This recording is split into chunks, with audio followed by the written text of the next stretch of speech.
তৃতীয় শ্রেণী প্রিয় শিক্ষার্থীরা, আমরা এখন আলোচনা করব বাংলাদেশ ও বিশ্ব পরিচয় বইয়ের পৃষ্ঠা নাম্বার হচ্ছে 20। এখানে দেখো অনুশীলনী দেওয়া আছে, এতে আছে সঠিক উত্তর, শূন্যস্থান পূরণ, সংক্ষিপ্ত প্রশ্ন এবং বর্ণনামূলক প্রশ্ন। প্রিয় শিক্ষার্থীরা, চলো আমরা এই প্রশ্নগুলি সমাধান করে নিই।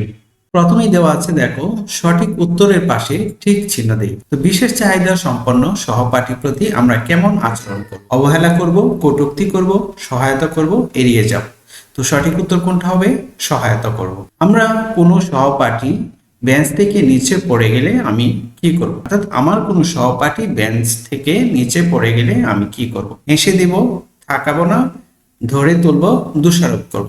সঠিক উত্তর হবে ধরে তুলব। প্রিয় শিক্ষার্থীরা, পরবর্তীতে আছে, দেখো সঠিক শব্দ দিয়ে শূন্যস্থান পূরণ করি। এক, বিভিন্ন নৃগোষ্ঠীর মানুষের বসবাস দেশের বৈচিত্র্যকে আরো করেছে। কি করেছে?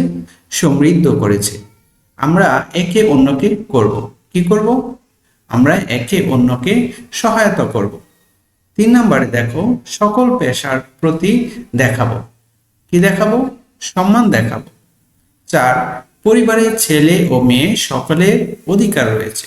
সকলের সমান অধিকার রয়েছে। 5, সকলে কাজ করলে পরিবার ও দেশের উন্নতি হয়।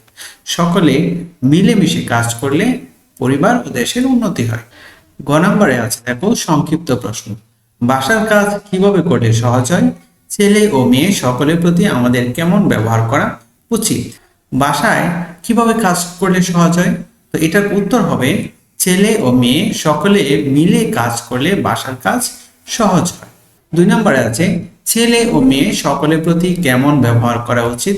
দেখো ছেলে ও মেয়ে সকলের সমান অধিকার রয়েছে, এই অধিকারকে নিশ্চিত করতে হবে, এটাই হচ্ছে তাদের প্রতি ভালো ব্যবহার। ঘতে আছে বর্ণনামূলক প্রশ্ন।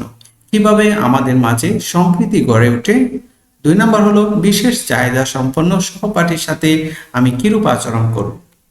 তো প্রথম প্রশ্নটা দেখ, প্রথম প্রশ্ন, কিভাবে আমাদের মাঝে সম্প্রীতি গড়ে ওঠে? এটার উত্তর হবে যে নিচের কাজগুলোর মাধ্যমে আমাদের মাঝে সম্প্রীতি গড়ে ওঠে। 1, বিভিন্ন অনুষ্ঠানে অংশগ্রহণ করার মাধ্যমে। 2, সবাইকে সহায়তা করে। 3, সকলের নিরাপত্তা নিশ্চিত করে। 4, সকলকে শ্রদ্ধা করে।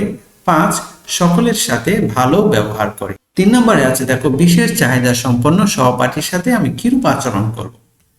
এটার উত্তর হবে বিশেষ চাহিদা সম্পন্ন সহপাঠীকে বিভিন্ন কাজে সহায়তা করব। তাদের শারীরিক গড়ন বা অক্ষমতা নিয়ে কটূক্তি করব না। পড়া বুঝতে সমস্যা হলে সহায়তা করব। তাদেরকে নিয়ে হাসি তামাশা করব না। তাদের সাথে বন্ধুসুলভ আচরণ করব। ওকে প্রিয় শিক্ষার্থীরা, আমরা পৃষ্ঠা নাম্বার 20-এর অনুশীলনীগুলি সমাধান করেছি। তো পরবর্তী ভিডিও পেতে চ্যানেলটি সাবস্ক্রাইব করো। তো আজকের মতো এই পর্যন্তই। আল্লাহ হাফেজ।